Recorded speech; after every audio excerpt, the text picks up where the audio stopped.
स्वामी समर्थ महाराज की जय।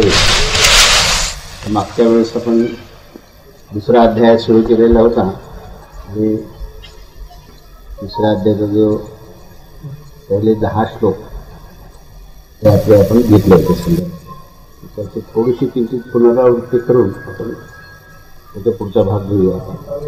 दुसऱ्या अध्यायाची सुरुवात अशी होती की संजय असं म्हणाला की अशा रीतीने हा भीतीग्रस्त शोकाकुल करुणेने व्याकुळ झालेला, असा अश्रूने भरलेल्या नेत्रांनी शोकाकुल झालेला अर्जुन जो आहे तो श्रीकृष्णाला असं म्हणाला की अशा ह्या श्रीकृष्णाशी त्या समोर उभा होता तेव्हा श्रीकृष्ण त्याला पहिल्यांदा म्हणाला. श्रीकृष्ण काय म्हणाला त्याला की अशा या विषम ठिकाणी हे अज्ञान तुला कसं काय प्राप्त झालं. जी काही स्थिती आहे धर्म आणि अधर्माची युद्धाची स्थिती आहे आणि ही विषम स्थिती आहे. या विषम स्थितीमध्ये तुला ह्या स्थितीवर प्रभुत्व मिळवण्याच्या ऐवजी तुला हे अज्ञान सुचलेलं आहे. हे अज्ञान कसं काय तुला प्राप्त झालं आणि असेच आचरण अशा प्रकारचं आचरण करणारे अज्ञानयुक्त आचरण करणारे कधीही श्रेष्ठ माणसं नसतात आणि त्यामुळे अशा अज्ञानामुळे आणि अशा मोहग्रस्त स्थितीमुळे तू आपलं जर कर्तव्य सोडलं तर तुला स्वर्गाची प्राप्ती होणार नाही आणि ह्याही लोकांमध्ये तुला कीर्ती मिळणार नाही. म्हणून तू अशा प्रकारचा हा जो काही नामर्दपणा आहे तो सोडून आणि हृदयामध्ये जी काही दुर्बल स्थिती झालेली आहे ती सोडून तो युद्धाला प्रारंभ कर असा पहिल्यांदा आदेश दिला. पण तो आदेश झाल्यानंतर सुद्धा त्याचा मनावर कसा काही प्रभाव पहिल्यांदा त्याच्यावर झाला नाही. तेव्हा अर्जुन पुन्हा एकदा तेच सांगायला लागला की या रणभूमीवर पितामह भीष्माचार्य आहेत, द्रोणाचार्य गुरु द्रोणाचार्य आहेत, त्यांच्यावर मी युद्ध कसं काय करणार आणि या परमपूज्य गुरुजनांना न मारता मी जर भिक्षा जर मागून जगलो तरी ते कल्याणकारी होईल. माझा कल्याणाचा पथ मला काय दिसतो की युद्ध सोडून मी जाणे आणि भिक्षा मागून जगणे ह्याच्यामुळेच मला कल्याण दिसतं असं तो श्रीकृष्णाला सांगत होता. त्याच्यामध्ये जे काही विपरीत जी काही स्थिती झाली ती आणि जे अज्ञानाचा जो पगडा झाला तर त्या अज्ञानाच्या प्रभावाखालीच तो श्रीकृष्णालाच कल्याणकारक मार्ग काय हे सांगत होता. आणि पुढे तो काय म्हणाला की बाबा आपण हे जाणतच नाही की श्रेष्ठ काय आहे ना कनिष्ठ काय आहे, श्रेयस काय आहे आणि आपल्याला हानिकारक काय आहे हे आपल्याला कळतच नाही. आपल्याला कळत नाही असं म्हणताना तो श्रीकृष्णाने त्या ह्याच्यामध्ये घेत होता. म्हणजे अर्जुनाने जेव्हा हे विधान केलं त्यावेळेस अर्जुनचे हे लक्षात यायला पाहिजे की आपण कोणासमोर बोलतोय आणि काय बोलतोय. तर तो शब्द काय वापरतो, तो शब्द असा वापरतो 6व्या श्लोकामध्ये की आम्ही हे जाणतच नाही की काय श्रेष्ठ आहे आणि काय योग्य आहे आणि काय अयोग्य आहे. त्यामुळे ह्या लोकांनी मला जर माझा पराभव केला आणि मला मारलं तरी चालेल पण मी युद्ध करणार नाही. त्यावेळेस श्रीकृष्णाने त्याच्याकडे काही हास्यमुद्रेने पाहिलं आणि त्या पाहण्याचा परिणाम असा झाला की तो त्याचा पूर्ण भूमिकेत बदल झाला. म्हणजे हा जो अज्ञानाचा प्रभाव आहे अज्ञानाचा जो पगडा आहे तो त्याच्या लक्षात आला की कुठेतरी आपलं चुकतंय हे त्याच्या लक्षात आलं. आणि लक्षात आल्यानंतर तो 7व्या श्लोकात काय म्हणतो की माझी स्थिती ही विचित्र झालेली आहे, विपरीत झालेली आहे. करुणा व्याप्त असं माझा स्वभाव, माझ्यामध्ये काय दोष आहेत, माझा स्वभाव मूळचा काय आहे ह्याचं मला विस्मरण झालं. हे मान्य करतो की मला अज्ञानाचा प्रभाव माझ्यावर झालेला आहे ते मान्य करतो. म्हणजे पहिल्यांदा मी जे सांगितलं की बाबा पहिल्यांदा अज्ञानाचंच अज्ञान होतं आणि अज्ञानालाच तो ज्ञान समजत होता. ते 5व्या श्लोकापर्यंत 6व्या श्लोकापर्यंत 6वा श्लोक संपला आणि त्याला आपलं काहीतरी अज्ञान आहे याची त्याला एक जाणीव झाली आणि ती जाणीव जी आहे ही 7व्या श्लोकामध्ये दिसते. आणि तो असं मान्य करतो की करुणाव्याप्त दोषामुळे माझा स्वभावच नष्ट झाला आहे आणि मी धर्माबद्दल मूढ स्थिती झालेली आहे. धर्म काय अधर्म काय आहे त्याच्याबद्दल माझी ही मूढ स्थिती झालेली आहे. आणि त्यामुळे मी तुम्हाला असं विचारतो की मी तुम्हाला शरण गेलेलो आहे आणि मी तुमचा शिष्य म्हणून मी तुमच्यासमोर शरणागत स्थितीमध्ये मी तुम्हाला असं विचारतो की निश्चित कल्याणकारी असं साधन काय आहे ते मला सांगा. म्हणजे आता तो प्रश्न पहिल्यांदा काय म्हटलं होतं की ह्याच्यातच आपलं कल्याण आहे असं म्हणणारा पुढे म्हणाला की मला कल्याणकारी मार्ग काय तो तुम्ही दाखवा की ज्याच्यामध्ये कल्याण आहे. आणि भगवद्गीता ही संबंध जीवाच्या कल्याण प्रदान करण्याकरताच आहे. भगवद्गीतेचं मुख्य प्रयोजनच हे 7व्या श्लोकामध्ये आलेलं आहे की कल्याणकारक पथ काय आहे ते भगवंतांनी सांगावं. ह्या अपेक्षेनेच अर्जुनाने जो प्रश्न विचारला त्या प्रश्नाचं सर्व उत्तर ही भगवद्गीता आहे की धर्मसंमूढ झालं. धर्म काय, अधर्म काय, स्वधर्म काय आहे आणि परधर्म काय आहे, आपलं कर्तव्य काय आहे आणि आपण काय करायला पाहिजे आणि काय टाकायला पाहिजे ह्याच्याबद्दल आपलं मूढत्व निर्माण झालेलं आहे. आपण संबूढ झालो आहे. याची त्याला जाणीव होऊन तो शरणागत भावाने परमेश्वराला शरण जाऊन तो म्हणतो की मला कल्याणकारक काय आहे ते तुम्ही सांगा. कारण पुढे 7व्या 8व्या 9व्या श्लोकामध्ये पुन्हा तो आपल्या स्थितीचं वर्णन करतो.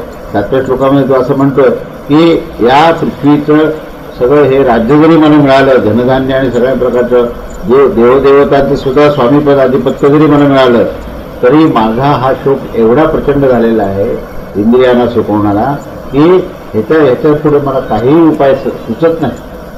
म्हणून तुम्ही मला ह्याच्यामध्ये मार्गदर्शन करा असं तो सांगतो.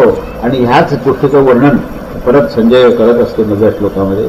तो असं सांगतो की जो निद्रेलाही जिंकणारा असा जो अर्जुन आहे, एवढा श्रेष्ठ अर्जुन, तो श्रीकृष्णाला असं बोलून आणि हातपाय गाळून तो उभा राहिला आणि मी युद्ध करणार नाही असं निश्चय करून तो श्रीकृष्णासमोर उभा राहिला.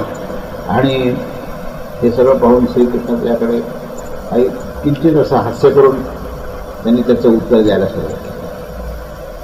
पण त्याच्या चेहऱ्यावर मंदस्मित आहे आणि त्या मंदस्मितामध्ये त्या शोकाकुल अर्जुनाला आता पुढचा मार्ग दाखवण्याची ही भगवंताची स्थिती निर्माण झाली.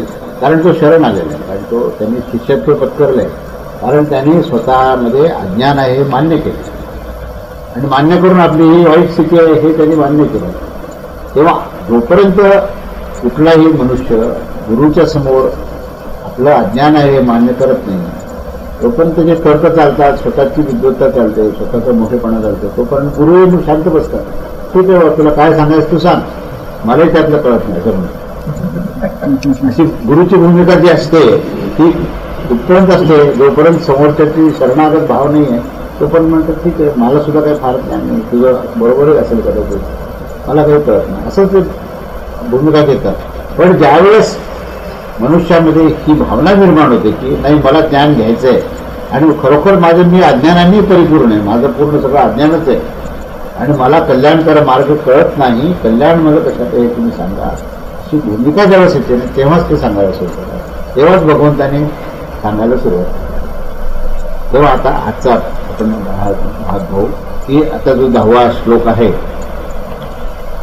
या 10व्या श्लोकामध्ये भगवंताने ज्ञान द्यायला सुरुवात.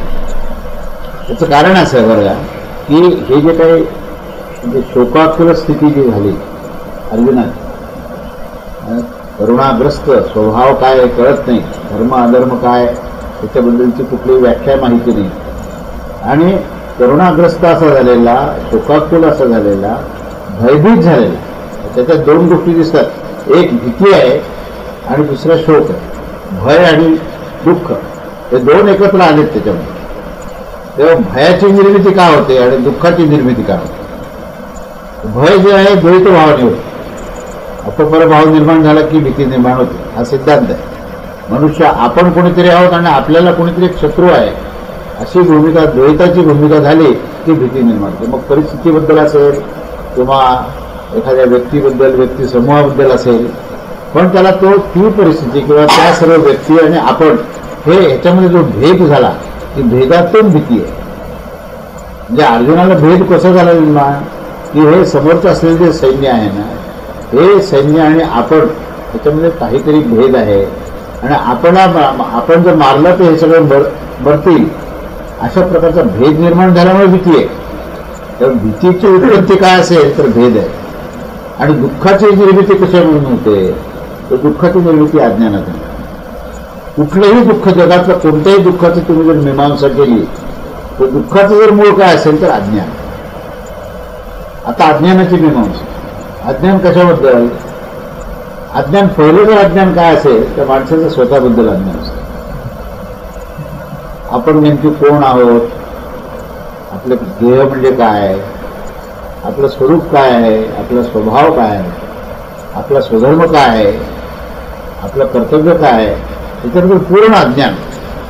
म्हणजे अज्ञानात सुद्धा मीमांसा झाली पाहिजे बरं.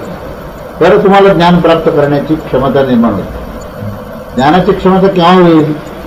केवळ शरणभावाने नाही, अज्ञानाचं ज्ञान झालं.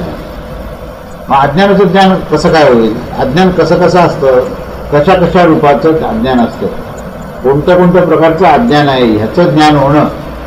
ह्या अज्ञानाचं पूर्ण जेव्हा ज्ञान होतं तेव्हा ज्ञान प्राप्त करण्याची माणसाची क्षमता होती. नुसतं अज्ञान म्हणून चालणार नाही. मला काही कळत नाही असं काय काय कळत नाही हे पण कळालं पाहिजे. काय काय कळत नाही. जसं एखादा विद्यार्थी एका विशिष्ट विषयामध्ये अभ्यास करत असेल आणि त्याला त्याच्या शिक्षकांनी त्याला विचारले की बाबा तुझी काही शंका असेल तर मला प्रश्न विचार. शंका काय आहे हे तर कळलं पाहिजे ना. आपल्याला काय प्रश्न विचारायचे हे जर कळलं नाही तर त्याचं उत्तर काय देणार. म्हणजे आपल्याला काय काय समजत नाही हे समजणं आवश्यक आहे. त्याच्या विषयाशी अभ्यास करून मला ह्या 100 पॉईंट्समधले 50 पॉईंट समजले नाहीत, ते हे पॉईंट समजले नाहीत. मग याचा अर्थ काय, त्याचा अर्थ काय, त्याचा अर्थ काय मला कळत नाही. हे काय कळत नाही हे कळणं. तसं पहिलं जर अज्ञानाचा टप्पा काय असेल तर माणसाचं स्वतःबद्दलचं अज्ञान असतं. स्वतःचं देह, स्वतःचं कर्तव्य, स्वतःचा धर्म, स्वतःचं स्वरूप, स्वतःचा स्वभाव याच्याबद्दल संपूर्ण अज्ञान आहे. म्हणजे आता आपण सध्याचा समाज पाहिला हा संपूर्ण अज्ञानी आहे. कारण त्यांना माहितीच नाही की आपल्याला काय करायला पाहिजे काय नाही करायचं. कर्तव्यच माहिती नाही काय. त्याला हेच माहिती नाही की आपला धर्म काय आहे आणि आपण अधर्माने कसे वागतो. त्याला हेच माहिती नाही आपला स्वभाव काय आणि स्वभावाच्या विपरीत आपण कसे वागतो.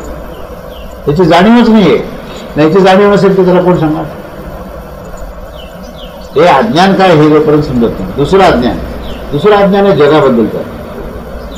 जग काय, सृष्टी काय, प्रकृती काय, ब्रह्मांड काय, बाहेरच्या सगळ्याची काही परिस्थिती आहे त्याच्याबद्दलची जाणीवच नाही. ज्ञानच म्हणजे त्याची जाणीव नाही, ह्याची जाणीव नाही. त्याचं अज्ञान किती आहे माहिती का, किती पराकोटीला आहे की जे दृश्य दिसते की नाही ते जसं तसं घेणं आणि त्याला सत्य मानणं. हे अज्ञानाचा दुसरा टप्पा. माणूस कोणीतरी आला, सेल्समन दारावर आला आणि सांगितलं काय हा जो प्रॉडक्ट आहे ना फार चांगला आहे बरं का, हा वापरा तुम्ही. तो वापरला तर तुमचे सगळे दुःख दूर होते. त्याबरोबर पैसे दिले घेत. माहितीच नाही कोण आहे, काय, कशाला देतोय, त्याचा आपल्याला उपयोग आपण घ्यायला पाहिजे का नाही काहीच नाही. बाजारात गेले, मार्केटमध्ये, मॉलमध्ये गेले आणि काय दिसायला चकचकीत असं पॅकिंग चांगलं असतं, मध्ये काहीच नसतं. माहितीच नाही त्याची. कमीत कमी हे आपल्याला माहित नाही हे तरी माहिती आहे का. हे वस्तू ज्या ठेवलेल्या आहेत बाजारात याच्याबद्दल आपल्याला ज्ञान नाहीये, ह्याचं तरी ज्ञान आहे का. नाही ज्ञान. माणसं भेटायला येतात, माणसं बोलतात, भुलवतात तुम्हाला. तो तुम्हाला भुलवतो हेच तुम्हाला खरं वाटतं. म्हणून जगामध्ये वस्तुसंचय, व्यक्तिसमूह आणि बाहेरची समग्र परिस्थिती याच्याबद्दलचं संबंध अज्ञान आहे आणि त्या अज्ञानाचंही अज्ञान आहे. हा दुसरा प्रकार. तिसरा जो प्रकार आहे तो म्हणजे परमेश्वर शक्ती काय आहे त्याचं अज्ञान आहे. काय ईश्वर आहे, कसे परमेश्वर आहे, कसा सद्गुरू आहे, काय त्याचं स्वरूप आहे, त्याचं काय कृपा असते, संपूर्ण अज्ञान आहे. आणि त्या अज्ञानाचंही अज्ञान आहे बरं का. मी सारखं काय सांगतो तुम्हाला, त्या अज्ञानाचं अज्ञान आहे. कोणी जर म्हटलं ना की अरे हे परमेश्वराची काही उपासना करतो म्हणून मला माहिती नाही काय परमेश्वर आणि त्याची काय आवश्यकता नाही. आवश्यकताच नाही मला. माझं नोकरी चालू आहे, पगार चालू आहे, माझा संसार चालू आहे, मग परमेश्वरमध्ये कुठून आणू. पूर्ण अज्ञान. अशा प्रकारे अज्ञान जे आहे स्वतःबद्दलचं अज्ञान, जगाबद्दलचं अज्ञान आणि परमेश्वर शक्तीबद्दलचं अज्ञान, अशा 3 पातळीवरचं अज्ञान आहे. आणि ते कसं आहे, त्या अज्ञानाचं अज्ञान आहे. इतकं गाढ असं अज्ञान आहे.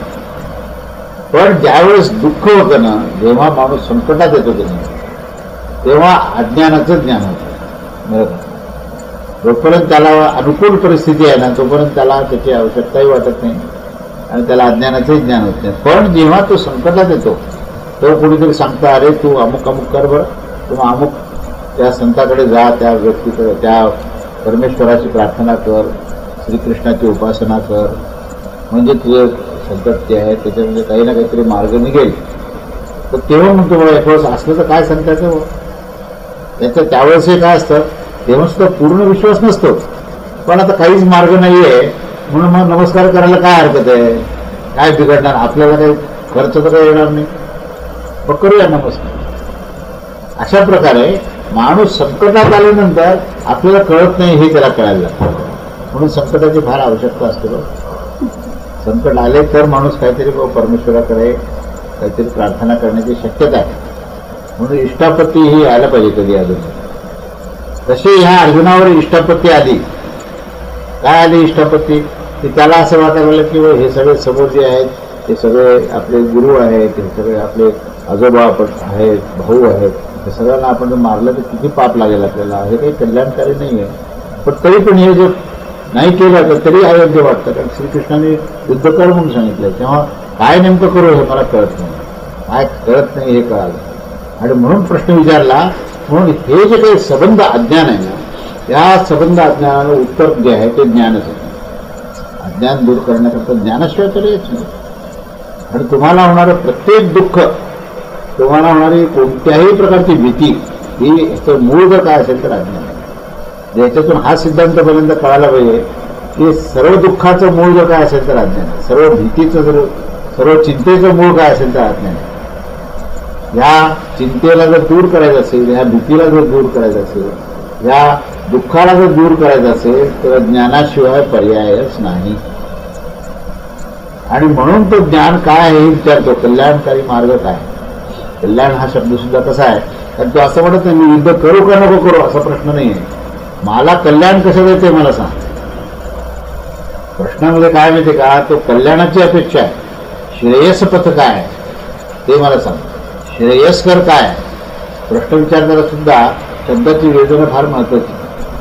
म्हणून येतात गुरुकडे आणि म्हणतात काय, महाराज मला जर पैसे मिळाले तर बरोबर होईल, काहीतरी तुम्ही करा असं तुम्हाला संपत्ती मिळेल. तो असं म्हणत नाही माझं कल्याण कसं ते द्या म्हणून. महाराज माझं मी इलेक्शनला उभा आहे, मला माझं तिकीट वगैरे मिळालंय, ते निवडून आलं तर बरोबर होईल. तर तो आधी ठरवून टाकतो की मी जर निवडणुकीत निवडून आलो तर माझं कल्याण होणार. आधीच ठरवून टाकलं. मग आता महाराजांनी सांगायचा काही प्रश्नच नाही आहे.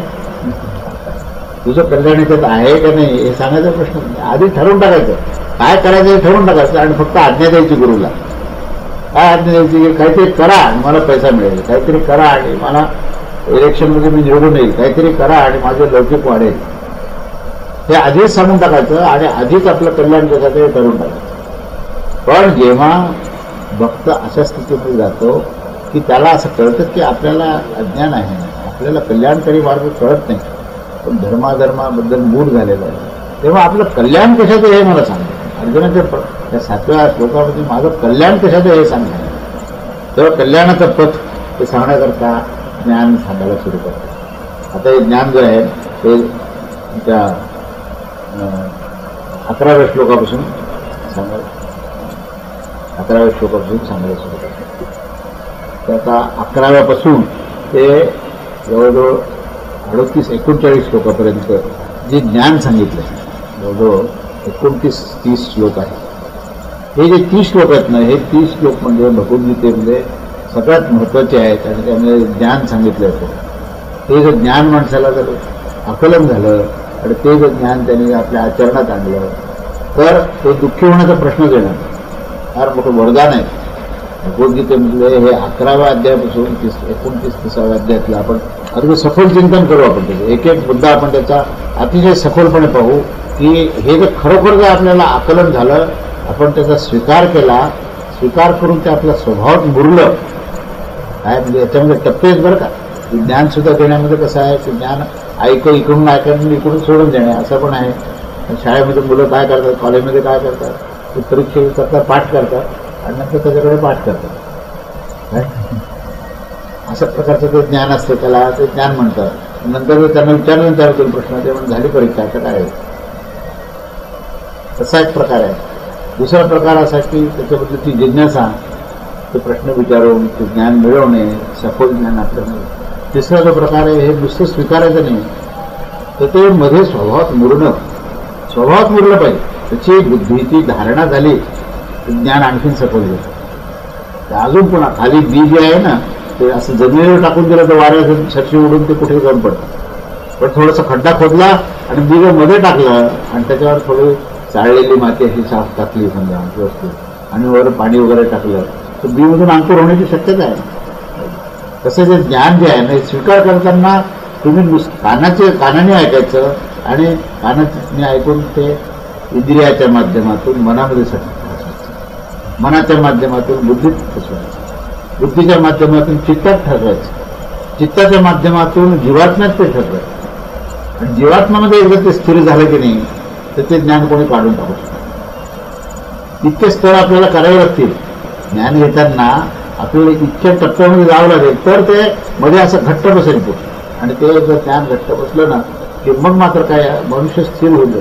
मग काय करते नाही तर मग काय वेळ माहिती का की एक विषय भगवद्गीता शिकण्याचा अभ्यास करायचा 1 तासाचा 2 तासाचा तो संपला त्यानंतर पुन्हा आपण काय करायला ते मोकळं पुन्हा असं एक होण्याची शक्यता आहे.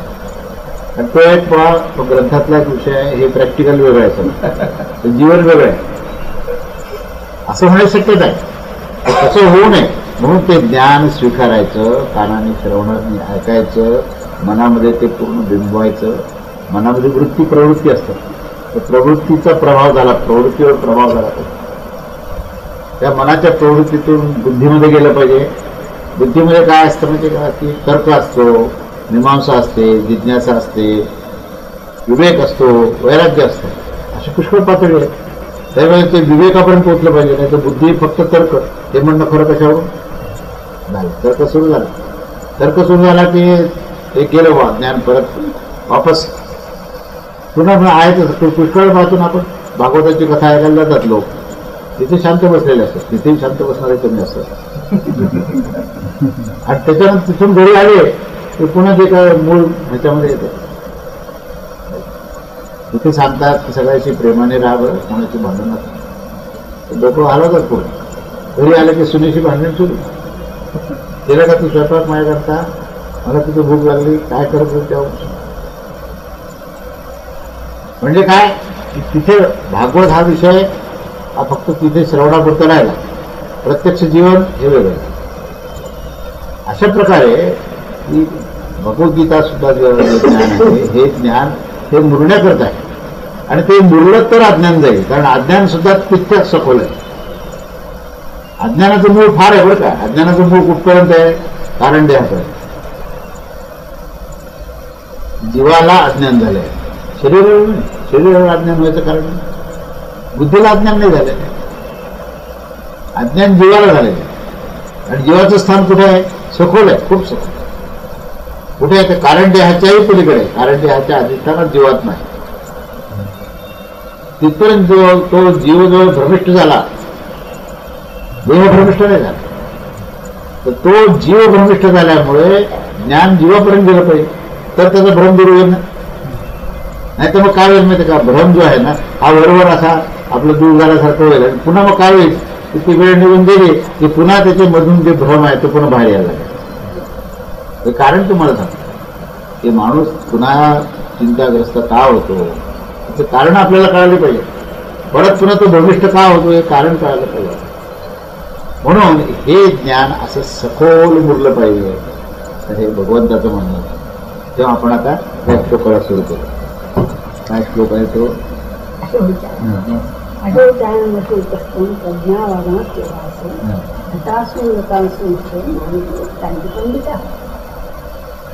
असं तरी पहिल्यांदा पहिलं विधान दिलं असं की अशोच्यान अन्वशोच त्वं प्रज्ञावांच भाषसे गतासून अगतासून च अनुशोचन्ति पंडिता. हे याच्यामध्ये त्यांनी काय सिद्धांत म्हणला की शोक करण्याकरता अयोग्य असणारी गोष्ट तू सांगतो. शोक, दुःख. दुःख कशाबद्दल केलं अर्जुनाने? दुःख जे आहे हे समोर असलेले माणसं हे माझ्या बाणाने मृत्यू होऊ शकतो त्यांचा. हे जिवंत आहे, त्यांचा मृत्यू होऊ शकतो. आणि जर यांचा मृत्यू झाला तर केवढा हाहाकार मागेल म्हणून शोक आहे. आणि नंतर मग त्याच्यावर विस्तार केला. हे मृत्यू झाल्यानंतर किती हाहाकार झाले त्याचं वर्णन करून हे असं करणं अयोग्य म्हणून पुढे सांगितलं. म्हणून जे जिवंत आहेत अगत त्यांचं काय अगता असून म्हणजे जे गेले नाहीत ते, आणि गता असून म्हणजे जे गेले आहेत त्यांचा मृत्यू झाला, त्यांचा मृत्यू झालेला आहे. आणि जे जिवंत आहेत दोन प्रकार, एक मृत्यू झालेले लोक आहेत आणि एक जिवंत लोक आहेत. या दोन्हीबद्दल मनुष्य चिंता करतात. जे गेले निघून गेले तर त्यांच्या तर मार्गाला ते गेले, म्हणजे उरले तरी चिंता करतात, शोक करतात, दुःख करतात. कसे गेले हो, कसे काय गेले हो, गेले ते कसे गेले ते येणारे असतात ते जाणारे असतात, जे येतात ना ते जातात, तर तो त्याचा विचार नाही ते गेले कसे काय. म्हणून जे गेलेले आहेत त्याच्याबद्दलचं दुःख करणे. बरं ठीक आहे, जे जिवंत आहेत त्याच्याबद्दल तरी नाही ना, पण ह्यांना पैसा नाही मिळत, हे दरिद्री आहे, त्यांना रोग झालेला आहे, त्यांना असं झालेलं आहे. जे जिवंत आहेत त्याच्याबद्दलही शोक करा, जे गेलेले आहेत त्याच्याबद्दल शोक. हा शोक काय आहे, कोणत्या अज्ञानात हा शोक, हा हे दुःख जे आहे ना, हे दुःखाचं मूळ कारण जे आहे ना ते कोणतं अज्ञानाचं काय स्वरूप आहे. आता मी जे म्हटलं ना अज्ञानाचे 3 टप्पे सांगितले, तर अज्ञान जे आहे हे माणसाच्या स्वतःच्या पूर्ण स्वरूपाबद्दलचं अज्ञान. स्वरूपच माहीत नाही का, स्वरूप जे माहीत असतं ना तर दुःखच झालं नसतं. एक आहे नावाची गोष्ट आहे की नाही नावाची, दोन प्रांत आहेत. एक अस्तित्व आहे आणि एक अस्तित्वाचा भास आहे. एक आहे अस्तित्व आणि एक अस्तित्वाचा भास आहे. एक शरीर आहे आणि एक शरीरही आहे. एक देह आहे आणि एक देही आहे. देही नावाची गोष्ट काय आहे, ते देहाला धारण करते, तो देही. तो देही शरीर म्हणजे तो शरीराला धारण करणे. आता शरीर जे आहे ना ते शरीर कसं आहे, शरीर जे आहे त्याचा जन्म होतो, ते वाढतं, त्याचा क्षय होतो, त्याचा मृत्यू होतो. शरीराचा कोणी धर्म आहे. आणि शरीर काय, या शरीराला जो धारण करतो की नाही त्याचा जन्मही होत नाही, तो वाढतही नाही, तो क्षीणही होत नाही आणि त्याचा मृत्यू होतो. अगदी ते विरुद्ध. आता जो जन्मतो तो दुःख करण्यासाठी गोष्ट आहे का. जर समजा तुम्ही दुःख केलं नाही तरी त्याचा जन्म व्हायचं थांबणार आहे का, आणि जरी तुम्ही दुःख केलं तरी त्याचं जन्म व्हायचं थांबणार आहे का. तुम्ही दुःख करा का करू नका त्याचा काही संबंध नाही. पण तो जन्मला बरोबर त्याची वाढ होणार. वाढ झाल्यामुळे कोणी दुःख केलं का पण कधी कळालं. आता जन्मलेला लहानचा अर्भक होतं त्याचं 3 महिन्यांनी काल चांगलं बाळ सुधारलेलं आहे, मला वाईट वाटतं का त्याचं. पण त्या अर्भकाचा मृत्यू झाल्यामुळे तो बालक झाला हे कळालं का. देहामध्ये प्रत्येक पेशी आहे ना ह्या नष्ट होतात, नवीन पेशी निर्माण होतात. म्हणजे मृत्यू प्रत्येक क्षणी की नाही मनुष्य दुःख करतो का, विचार करा. त्याचं अर्भकत्व हे नष्ट झाल्यामुळेच तो बालक झाला ना. त्याचं गर्भामध्ये राहणं जे आहे हे नष्ट झाल्यामुळेच त्याचा जन्म झाला ना. ज्या क्षणी त्याचा गर्भामध्ये प्रवेश झाला त्या क्षणीच त्याचा मृत्यू प्रारंभ झाला. मृत्यूची सुरुवात कुठे नाही माहिती का, जेव्हा जीव गर्भामध्ये प्रवेश करतो मातेच्या तेव्हापासूनच मृत्यू सुरू झाला. जन्मते मृत्यू हा विषय जो आहे ना हा दुःखाचा विषय आपण म्हणतो. पण मृत्यू कुठे कुठे आहे, तो अर्भक म्हणून जन्माला बरोबर त्याच्यानंतर 10 दिवसानंतर त्याच्या चेहऱ्यावर फरक आहे, सगळीकडे पाहायला लागतो. 3 महिने झाले तर नुसतं बाळसाहेब हातपाय हलवणं, खेळणं, ओरडणं, आवाज करणं सगळं सुरू होतं. कुठे कधी आईवडिलांना वाईट वाटलं का, की अरे जन्मला ते एकदम किती लहान होते ना आता मोठं दिसायला लागलं म्हणून रडायला लागले आईवडील, असं कधी दिसलं का तुम्हाला. आनंद होता तेवढा, त्याचा खेळ पाहून आनंदी होता. पण त्याची मुख्य गोष्ट काय माहिती का, त्याचा अर्भकत्वाचा मृत्यू झाला म्हणून तो बालक झाला. बालकत्वाचा मृत्यू झाल्यामुळे तो शिशु झाला, तो पुढे किशोर झाला आणि त्याच्यानंतर तो तरुण झाला. गाडी विचार आहे त्याला, तरुण विचार आहे. मग असं काय त्याला वाईट वाटलं का, हो पण शाळेत जात असतो, हो आता कॉलेजला झालं, मग घडी यायला असं कधी घडलं का. पण ही वस्तुस्थिती आहे, त्याच्या बालकत्वाचा मृत्यू झाल्यामुळे तो तरुण झाला, मृत्यू होत नाही. पण त्याच्यानंतर तो वृद्ध होतो, वृद्धांचा अतिवृद्ध होतो, मग त्याचे हातपाय सुद्धा हालत नाही, तो अगदी अंथरुणावर दिवसेंदिवस असा खेळून पडलेला असतो आणि मी एक दिवस त्याचा मृत्यू होतो. मृत्यू सगळे मिळून रडतात. का बरं रडा लागले तुम्ही? गेला म्हणे. मग काय थांबणार होता का? आणि आतापर्यंत थांबला होता का तो? आजपर्यंत कधी थांबलेलं पाहिला का त्याला तुम्ही? जो देह जो आहे तो प्रतिक्षण त्याचा मृत्यू आहे. म्हणजे मी काय म्हणतो, जन्म आणि मृत्यू ही काही एकदा घडलेली घटना नाही, प्रतिक्षण आहे. पण ह्याला जाणणारे पंडित आहेत. पंडित जे आहेत ना, हे कधीही ह्या घटनेला दुःख करत नाहीत. कारण काय, मी आता जे सांगितलं की नाही, हे जे काही ज्ञान आहे ना, की देह जो आहे अखंड परिवर्तनशील आहे, हे पंडित लोक जाणतात. आणि अन्य लोक जे आहेत ते कसे आहेत, जे पंडित नाहीत, त्यांना ज्ञान नाही, ते काय करतात, ते जिवंत असलेला माणूस आणि मृत्यू झालेला माणूस त्याच्याबद्दल दुःख करतात. विचार करा, माणूस हे दुःखाचं एक उदाहरण आहे. मृत्यू झाला, रडायला लागला. कारण काय, की म्हणे अहो आत्ता होता, अचानक गेला. तिची जाण्याची वेळ तुला माहित नव्हती, त्याला काय करणार? देहाचं परिवर्तन अखंडपणे होतं हे तुला माहिती नाही. आई लहानपणापासून मुलाला पाहते की नाही, हळूहळू होतो, तरुण होतो, म्हातारा होतो, आई पाहतच असते त्याला. जोपर्यंत तो असतो तोपर्यंत वेळ पडत असतो, गेल्यानंतर वेळ पडत. वस्तुतः तो सतत जागा.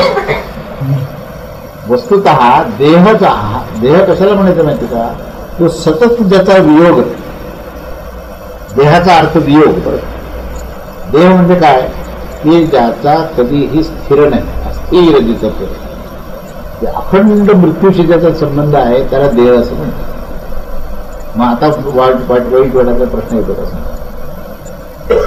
मग असं हे ज्ञान ज्यावेळेस माणसाला लवलेशी नसतो या ज्ञानाचा, तेव्हा तो काय करतो, जिवंत माणसाबद्दलचं दुःख आणि मृत्यू झाल्यानंतर माणसाचं दुःख, म्हणजे दुःखाचं फक्त. कारण माणसं एक जिवंत तरी असतात नाही तर मिळेल तरी असतात, म्हणजे राहतं फक्त दुःखच. दुःख करण्यास योग्य आहे का, तो विषय कसा आहे माहिती का, की हे दुःख करण्याकरता योग्य आहे का, अशोच्यान अयोग्य आहे. अशोच्यान या शब्दाचा अर्थ काय, दुःख करण्यास अयोग्य आहे. शोच्यान अशोच्यान अन्वशोच्यस्तम, अन्वशोच्य, शोच्यान अन्वशोच्य म्हणजे शोक करण्यास योग्य नसणारा अशा ह्या गोष्टीचा तू शोक करत आहेस, असं त्याचा शब्दाचा अर्थ असा आहे. कारण तुला याचं ज्ञानच नाही रे बाबा. हा जो देह म्हणजे काय याच्याबद्दल तुझं ज्ञानच नाहीये. तू इतकं पक्क अज्ञान आहे की ही गोष्ट टिकणारी असं तुला वाटतं. जी गोष्ट टिकत नाही त्याला टिकणारी समजायचं, हे पहिलं अज्ञान. आणि ती टिकली नाही म्हणून वाईट वाटायचं. दुसरा भाग, पहिला भाग अज्ञानाचा आणि दुसरा भाग दुःखाचा. अज्ञानातून दुःखाचा उदय झाला. कशाचं अज्ञान आहे, ते टिकत नाही त्याला टिकणं समजणं, आणि टिकलं नाही म्हणून दुःख कर. म्हणजे टिकत नाही तोच देह आहे, एक अज्ञान. दुसरं अज्ञान काय, ज्याच्या आधारावर त्याचं परिवर्तन होतं तो आधारच माहिती नाही. देहाचा आधार देही आहे. तो देही जो आहे ना, तो त्याचा जन्मही नाही, त्याला मृत्यू नाही, पुढे येईल ते मूळ ज्ञान. आता याच्या पुढचं जे ज्ञान आहे ना, हे पहिल्यांदा त्यांनी सांगितलं की देह नावाची गोष्ट काय. देह नावाची जी गोष्ट आहे ही न टिकणारी गोष्ट आहे. त्यामुळे जिवंत आणि मृत्यू झालेल्या त्या दोन्ही, जिवंत कोण आहे, जिवंत जो आहे तो त्या आत्मतत्वाचा आविष्कार आहे. खरं जिवंत हा शब्द जो आहे ना, हा जीवन या शब्दाशी निगडीत आहे. आणि जीवन हा शब्द हा चैतन्याशी निगडीत आहे. चैतन्य हे जीवात्म्याशी निगडीत आहे. त्यामुळे डोळ्यातून तुम्ही जे पाहताना हा जिवंत आहे, तर देह जिवंतही नसतो आणि मरतही नाही. त्याचं सारखं म्हणजे उत्पन्न होणं आणि नष्ट होणं चालूच असतं. देहाचं सारखं परिवर्तन चालू आहे. तर तुम्ही अखंडत्व कशाला पाहता. तुम्ही एका व्यक्तीला अमुक गोविंदा नावाचा व्यक्ती पाहता, लहानपणापासून पाहत आले, मोठा झाला तरी पाहताय. कशाला पाहता, ज्या देहाला पाहता तो देह तर टिकला नाही, मग कशाला पाहिलं तुम्ही, तरी त्याला गोविंद म्हणताच ना तुम्ही. त्या त्याचं वय बदललं तर ते नाव बदलतात नाही बदलत. तरी गोविंद म्हणतात तरी डोळ्यात पाहता तुम्ही, तर गोविंद म्हणतात. डोळ्यात ज्याला पाहता त्या अस्तित्वाला जेव्हा तुम्ही पाहता ना, त्या अस्तित्व म्हणजे तो तर जीवात्मा आहे. आणि त्या जीवात्म्याचं अखंडत्व जे आहे त्या अखंडत्वाचा आधार घेऊन तुम्ही ह्याचं अस्तित्व चालू आहे असं म्हणतात. आणि याचं अस्तित्व संपलं असं म्हणतात. खरं म्हणजे देह तिथे असतो पडलेला, तरी संपलं म्हणतात. काय संपलं, काय काय होतं आणि काय गेलं काहीच माहिती नाही. सगळंच अज्ञान. काय होतं हे माहित नाही, काय गेलं हे माहित नाही, आणि गेला म्हणतो आणि आज दिसतो तरी तेच पाहत होतं ना. ज्या गोष्टीला पाहत होता तीच गोष्ट दिसते तरी गेला म्हणतो. माणसाचं कळत नकळतपणे त्याचं जे काही अंतरंगात जे चालू असतं ना, कारण मध्ये ज्ञानाचं अधिष्ठान आहे त्यालाच माहिती आहे. वरवर अज्ञान आहे, मध्ये ज्ञान आहे. ज्ञान जर नसतं तर हृदयस्पंदनच झालं नसतं. पण ज्ञान आहे म्हणूनच रक्ताभिसरण चालू आहे, अन्नपचन चालू आहे. वरवर तो पुस्तकं शिकलेला असो का नसो, अक्षरवर जरी नसली तरी अन्नाचं पचन होतच की नाही. ते जे ज्ञान आहे ना, ते ज्ञान म्हणजे चैतन्य आहे. त्याच्यामध्ये अखंडत्व आहे आणि खंड जो आहे तो देहामध्ये. पण अज्ञानामुळे ते अखंड राहावं अशी अपेक्षा आहे. आणि हे दुःखाचं मूळ आहे. दुःखाचं मूळ आपल्याला कळालं ना की अखंड तत्वावर खंडित तत्व हे दृश्यमान जरी असलं तरी ते कधीही स्थिर नाही. आणि अदृश्य तत्व जे आहे ते मात्र अखंडत्व. डोळ्याने दिसत नाही पण अखंड आहे, आणि जे दिसतं ते खंडित आहे. म्हणून गोंधळ आहे. गोंधळ का झाला? दिसतं ते सत्य मानतात आणि जे सत्य आहे ते टिकलं नाही. मग त्याला सत्य मानायचं का नाही मानायचं हा गोंधळ झाला. आणि गोंधळामुळे अज्ञान वाढलं. लक्ष काय? एक दृश्य तत्व एक अदृश्य तत्व. दृश्य तत्व खंडित आहे, अदृश्य तत्व अखंड आहे. डोळ्यातून पाहिलं, दृश्यातून अदृश्याकडे पाहता तुम्ही पण कळत नाही. अदृश्य तत्वाला अखंडत्व असल्यामुळे तेच नाव, तेच व्यक्ती, त्याच स्वभावाची व्यक्ती म्हणून त्याच्याकडे आपण पाहत असतो. तो लहान झाला, मोठा झाला, तरुण झाला, म्हातारा झाला तरी तीच व्यक्ती म्हणते. कारण एक अखंड तत्व चालू आहे. जे अखंडत्व आहे ना ते आत्मतत्व. म्हणजे खंडित आहे ते दृश्य आहे. त्यामुळे दृश्य आणि अदृश्य या दोन गोष्टींवर विचार केला तर अदृश्य तत्वावर जर तुमची धारणा स्थिर झाली तर ज्ञानाची बैठक नक्की होणार. पण दृश्यालाच सत्य मानून जेव्हा मनुष्य त्याचं अखंडत्व राहावं म्हणून जेव्हा अट्टहास करतो तेव्हा अज्ञान वाढून त्याचा परिणाम हा दुःखामध्ये होतो. तेव्हा दिसणारे जेवढं काही जगत आहे, जेवढे काही वस्तू आहे, जेवढे काही पदार्थ आहेत, जेवढ्या व्यक्ती आहेत, त्या सगळ्या व्यक्तीवर समुच्चय आहे. हे जे दृश्य आहे ना त्या दृश्यातून अदृश्याकडे पाहता आलं पाहिजे. भगवद्गीता पुढे तेच सांगतो. ज्ञानविज्ञान योगामध्ये हाच विषय पुढे घेतला. तर इथून थोडीशी सुरुवात आहे. एक बीज टाकलंय त्याला काय त्याच्यामध्ये सांगितलं अरे तो ते दुःखी झालाच नाही, दुःख करण्याचं योग्यच नाही. ते त्याच्यामध्ये दुःख करण्याची ह्या गोष्टीची योग्यताच नाही आहे. हे दुःख करण्याच्या लायकीतच नाही आहे. कोणती गोष्ट दुःख करण्याची लायकीची नाही आहे? जे जिवंत आहे त्याच्यावर दुःख करायचं, आणि जे मृत्यू झालं त्याच्यावर दुःख करायचं. जे टिकतच नाही त्याला टिकणं असं म्हणायचं. जे दृश्य दिसतं त्याला सत्य असं म्हणायचं. आणि ते सत्य नाही हे लक्षात आलं तर दुःख करायचं. तर पहिल्यांदा गैरसमज पक्का करायचा आणि आपला गैरसमज खोटा ठरला म्हणून वाईट वाटून द्यायचं. पहिल्यांदा निश्चित मनातच ठरवून टाकायचं. काय ठरवायचं की अमुक अमुक आपला जो मुलगा आहे तो चिरंजीव आहे, कधीच त्याला मृत्यू होणार नाही. आपण चिरंजीव सुद्धा म्हणतो मुलाला नाही का? कारण आपले सगळे ते समज पक्के करण्याकरता हे सगळे शब्द तयार झालेले की बा आपल्या समोर आपल्या मुलाचा मृत्यू होऊ नये म्हणून चिरंजीव म्हणतो. मग तो कधीच बदलणार नाही, तरी बदलताना पाहतात. बदलणार नाही ही धारणा आहे आणि दृश्य बदलणार आहे आणि अट्टहास त्यांनी बदलू नये असं आहे. आणि बदलला म्हणजे मग दुःख. जीवनाचा अनुभव सांगतो. प्रत्येक माणसाचा हा जो अनुभव आहे ना, कसा अनुभव आहे ते तो आपल्या अज्ञानाला जसं घट्ट पकडून ठेवलेला आहे.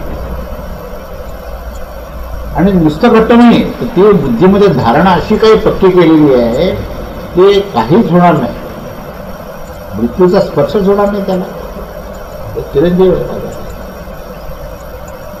जन्म मृत्यू जरा व्याधी देहाला लागू नये. देह जो आहे ना हा त्याचा जन्म होतो, वाढतो, क्षय होतो, मृत्यू होतो. म्हणजे मुळातून जन्म आणि मृत्यू या दोन ज्या गोष्टी आहेत मधले टप्पे सोडा, पण जन्म होणे आणि मृत्यू होणे हे देहाचं लक्षण आहे. ते कसं आहे? अखंडत्व. त्याच्यामध्ये अखंडत्व, खंडित गोष्ट ही अखंड आहे. खंड सुद्धा कसा माहितीये का? अखंडतेने खंड होणार, अखंडतेने खंड होणार. म्हणजे कसा? दर मिनिटाला, दर क्षणी, प्रत्येक क्षणामध्ये परिवर्तन, इतकं झपाट्याने परिवर्तन आहे की तुम्हाला कळू शकत नाही. तुम्हाला वाटतं तेच गोष्ट. काळाकडे पाहताना सुद्धा मनुष्य जे पाहतो की नाही तो झालेला असतो भूतकाळ. जे दृश्य पाहतो की नाही ते दृश्य होऊन गेलेलं असतं ते तो पाहतो. आणि त्याची पाहण्याची जी काही वेळ असते की नाही त्या वेळेच्या ते दृश्य होऊन गेलेलं असतं. त्यामुळे मग अस्तित्व भूतकाळाला असं म्हणावं की जे संपलं त्याला भूतकाळ असं म्हणतो आणि दिसतो तो भूतकाळ. तो दृश्य आहे ना तो भूतकाळ आहे. कारण तुमच्या डोळ्यातून पाहण्याच्या प्रक्रियेला जे काही थोडासा छोटातला छोटा क्षण जो लागतो तो वेळ लागतोच की नाही. किरण तो निघाला पाहिजे, त्याच्यावर पडला पाहिजे, परावर्तित झाला पाहिजे, परत मध्ये गेला पाहिजे, तर त्याला काहीतरी वेळ लागणार. त्याच्यामुळे म्हणून आपण जे आकाशामध्ये जर तारे पाहिले तर काहीतरी तारे जे आहेत ते संपलेले असतात, त्यांचं अस्तित्व नसतं. कित्येक प्रकाश वर्षामध्ये त्यांचं अस्तित्व नष्ट झालेलं असतं, आपण ते पाहतो. आणि पाहताना आपण काय म्हणतो, मला तारा दिसतोय, म्हणजे आपण वर्तमान काळाचं वर्णन करतो. पण तो जो दिसतोय तो भूतकाळ असतो. आणि भूतकाळ कशाला म्हणायचं की जे होऊन गेलेलं आहे आणि ते दिसतंय म्हणतं. म्हणजे किती दोन गोष्टी आहेत. अस्तित्व भूतकाळाला की वर्तमान काळाला ठरवण्याची गोष्ट. बरं, वर्तमान काळ म्हणावा तर वर्तमान काळ आजपर्यंत कधी कोणी पाहिलाच नाही. ज्याला अस्तित्व असं म्हणतो तो वर्तमान काळ, त्या वर्तमान काळाला कधीही कोणी पाहिलेलं नाही. उरला भविष्यकाळ तो तर अजून आलेलाच नाही, त्यामुळे त्याचंही अस्तित्व नाही. आता बघा, म्हणजे मी तुम्हाला दृश्याबद्दलची गोष्ट सांगतो की दृश्याला सत्य मांडण्यामध्ये सूक्ष्मात अतिसूक्ष्म जर अभ्यास केला तर काळ नावाची गोष्टच माया आहे. काळच भ्रम आहे. मायेचं लक्षण सांगताना 36 लक्षणं सांगितली शिवसूत्रामध्ये. त्यामध्ये काळ हे त्याचं लक्षण सांगितलं. आज सांगण्याचा उद्देश असा आहे की जे दृश्य दिसतं ना त्याला तुम्ही सत्य मानून ते टिकलं नाही म्हणून तुम्हाला जे वाईट वाटतं त्याचं पहिल्यांदा मूळ सांगतो त्याचं काय. ते न टिकण्याचं कारण काय की काळ नावाची गोष्टच भ्रम आहे. सांगा, काळ जे ज्याला आपण भूतकाळ, भविष्यकाळ आणि वर्तमान काळ ते जे 3 काळ जे मांडले की नाही त्याचं तरी अस्तित्व हा प्रश्नचिन्हामध्ये येत होतं. कारण जे दिसणारं दृश्य आहे ते भूतकाळात गेलेलं आहे आणि जे भूतकाळात गेलेलं आहे त्याचं अस्तित्व नसतं. त्यामुळे जे दिसतं त्याला अस्तित्व नाही आणि जे आहे ते दिसत नाही, कारण दिसण्याकरता वेळ लागतो. मग काय आहे प्रश्नचिन्ह? माहितीच नाही. जे नाही ते दिसतं आणि जे आहे ते दिसत नाही. आणि जे आहे ते अदृश्य आहे. त्याच्यावरून मी काय सांगायचं माझा मुद्दा असा की त्याला आहे नावाचं जे तत्व आहे, जे अस्तित्व नावाची जी गोष्ट आहे ती अस्तित्व नावाची गोष्ट जी आहे ती अदृश्य आहे आणि तीच अखंड आहे. म्हणूनच म्हणजे दुःख होण्याचं मूळ कारण काय हे मीमांसा सांगणं महत्वाचं आहे. का बरं असं भगवंताने तर स्टेटमेंट केलं की बघा हे दुःख करण्यास योग्य नाही असं का सांगितलं? याचं असं कारण होतं की जे दिसणारी जी गोष्ट आहे ना ती दिसणारी गोष्ट ही परिवर्तित होणारीच गोष्ट आहे. तू ठरव का ठरू नको, तुला वाईट वाटो, दुःख वाटो का सुख वाटो, त्याचा अखंडपणे परिवर्तन होणार आहे. त्यामुळे तू पांडित्याच्या गप्पा मारतोस, स्वतःला पंडित असं म्हणतोस आणि या ठिकाणी तू असं म्हणतोस की बाबा ह्याच्याबद्दल मला फार शौक वाटतो, पण खरे पंडित जे खरे विद्वान जे आहे ते ह्याच्याबद्दलची कधीही चिंता करत नाही. चिंता करण्यास अयोग्य आहे. दृश्य जे आहे हे परिवर्तन होतं, त्या परिवर्तनाबद्दल चिंता करणं हे मूढतेचं लक्षण आहे, अज्ञानाचं लक्षण आहे. तेव्हा हे तू काढून टाक.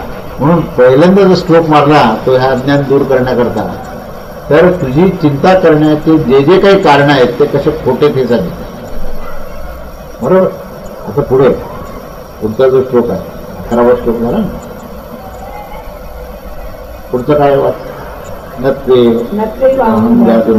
नत्व नेहमी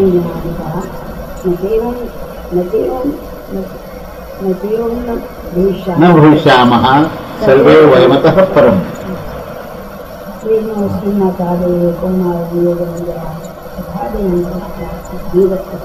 हा ते पुढे आता हा आपण 12वा श्लोक घेऊ आणि 12व्या श्लोकाचे आपण एक भाग घेऊ आणि मग आपण आजचं प्रवचन सांगू. तर 12व्या श्लोकामध्ये काय सांगितलं की कोणत्याही काळी मी नव्हतो किंवा तू नव्हतास किंवा हे राजे लोक नव्हते असे तर मुळीच नाही. तसेच यापुढेही आपण सर्वजण असणार नाही असेही नाही. विधान काय केलं की आपल्या जन्माच्या पूर्वी आपण नव्हतो हे म्हणणं खोटं आहे आणि आपल्या मृत्यूच्या नंतर आपण असणार नाही हेही म्हणणं खोटं आहे. हा त्याचा अर्थ श्लोकाचा. कारण काय ते आपण राहणार नाही म्हणून तर दुःख आहे ना. माणूस गेला संपला त्याचं अस्तित्व संपलं असं म्हणतात मग दुःख करतो. भगवंताने काय सांगितलं अरे त्याचं अस्तित्व संपत नाही रे. तेवढंच काय त्याचा जन्म झाला होता ना या जन्माच्या आधीशिवाय त्याचं अस्तित्व होतं आणि त्याचा मृत्यू झाला ना त्याच्यानंतर त्याचं अस्तित्व राहणार. विधान आता ह्या विधानाला थोडक्यात मी थोडं स्पष्ट करतो. विस्तार आपण पुढच्या प्रवचनात करतो. याच्यामध्ये मी तुम्हाला सांगितलं एक खंडित आणि एक अखंडित. एक अखंड तत्व एक खंड तत्व. जन्ममृत्यू जरा व्याधी देहाला आहे. जन्म मृत्यू जरा व्याधी हे कशाला आहे देहाला व्याधी देहाला आहे. पण त्याच्या स्वरूपाला म्हणजे त्याच्या आत्मतत्वाला जन्म आहे ना मृत्यू आहे. पण जीवभाव असल्यामुळे त्याचं येणं जाणं आहे. तो येतो आणि जातो हा जीव. आत्मतत्व सर्वव्याप्त तत्व आहे. त्या आत्मतत्वाला धरूनच तो जीव तत्व आहे. पण त्याला विस्मृती आहे की आपण आत्मतत्वाला धारण केलेलं आहे आणि त्या विस्मृतीमुळे धारण कशाला केलं त्यांनी देहाला धारण केलं. देहाला धारण करून देह जन्मला की तो म्हणतो माझा जन्म झाला. देह वाढला की म्हणतो मी मोठा झालो माझी उंची वाढली माझी प्रकृती चांगली झाली. म्हणजे मी आणि माझं हे त्यांनी कुठे लावलं देहाची लावलं. वस्तुतः ही गोष्ट जी आहे हा जो देह आहे ना हा देह ना त्याचा आहे ना त्याचं स्वरूप आहे त्याचं स्वरूप आहे ना त्याचं अस्तित्व आहे. अस्तित्वाला अखंडत्व आहे. अस्तित्वाला ना जन्म आहे ना मृत्यू आहे. म्हणून ह्या जन्माच्या आधी ते अस्तित्व होतं. जन्म झाल्यानंतर ते अस्तित्व राहिलं या देहाच्या निमित्ताने आणि देह गेल्यानंतर सुद्धा अस्तित्वाचे सातत्य आहे अखंडत्व आहे. म्हणून जन्मापूर्वी मी होतो आपण होतो सगळे. आता आपण आहोतच आता आणि मृत्यूच्या नंतर आपण राहणार आहोत. हे विधान जे आहे ना ते जे राहणार आहे जे अखंड तत्व आहे त्याचा कधीही नाश होत नाही. हे तत्व आणि त्याचा नाश होतो ते तत्व ह्या दोन तत्व समजण्याचा तो भाग आहे. नाश होणारी जी गोष्ट आहे ती उत्पत्ती स्थिती आणि लयातून जाणार आहे. लय झाला की नाश झाला ते प्रकृतीचे अंग आहे. प्रकृतीमध्ये उत्पन्न होणे स्थित होणे आणि नष्ट होणे हे प्रकृतीमध्ये आहे. देह प्रकृतीचा अंग आहे. स्थूल देह कारण देह सूक्ष्म देह तिन्ही देह जे आहेत ते उत्पन्न होणार आहेत काही काळ राहणार आहेत नष्ट होणार. जीवाने काय केलं या देहाला धारण केलं आणि तो या देहाबरोबर म्हणतो माझा जन्म झाला माझी वृद्धी झाली मी म्हातारा झालो माझा मृत्यू झाला त्यामुळे मी आता राहिलो नाही असं तोच म्हणतो. राहिलो नाही असं म्हणताना तो राहतो. मला आजार झाला म्हणताना तो खरं म्हणजे बोलत असतो मला आजार झाला पण म्हणणं खोटं आहे. मला आजारच होऊ शकत. माझा जन्म झाला आहे म्हणणं खोटं आहे. माझा जन्मच होऊ शकत.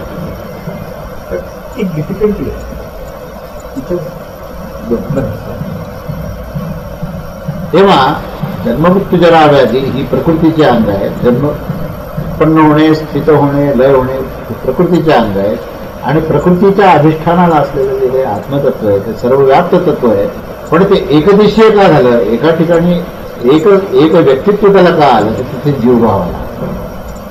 त्या जीवभावामुळे देहाची आसक्ती झाली आणि माझा जन्म झाला माझी वृद्धी झाली मी वृद्ध झालो आणि मी माझा मृत्यू झाला हा भाव त्यात निर्माण झाला. हे अज्ञान आहे. या अज्ञानाला दूर होण्याकरता भगवंतांनी विधान केलं की अरे तू काय बोलतोयस, आपण पूर्वी होतो, आजही आहोत आणि नंतरही राहणार, म्हणजे आपलं हे अखंडत्व आहे असा तरी सिद्धांत मांडला. की ह्या सिद्धांताला पुष्टी देणारे पुढचे जे काही अजून तत्वज्ञान आणि सिद्धांत आहेत ते आपण येणाऱ्या प्रबोधनामध्ये गुरुचिंतन श्री गुरुदेव दत्त. श्री स्वामी समर्थ महाराज की जय.